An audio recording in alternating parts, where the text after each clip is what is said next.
Hi, this is Abia1. In this video we will see what motion graphics and compositing are. You know that After Effects is used for motion graphics and compositing. First, let's see what compositing is.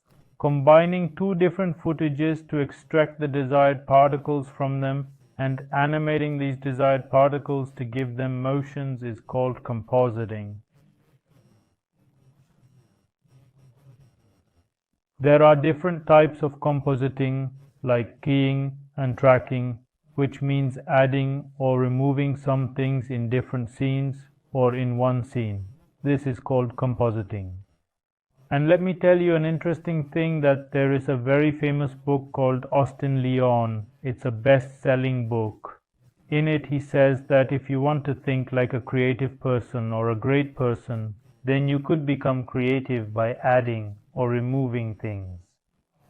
Now, we discuss the advantages of compositing in the world of animation. Compositing saves us a lot of time, saves effort, and provides us with scenes that we cannot achieve in nature. Just as in science fiction, we achieve the reality that is impossible in nature. Horror movies, cartoon movies, romantic movies, etc. are all made through compositing.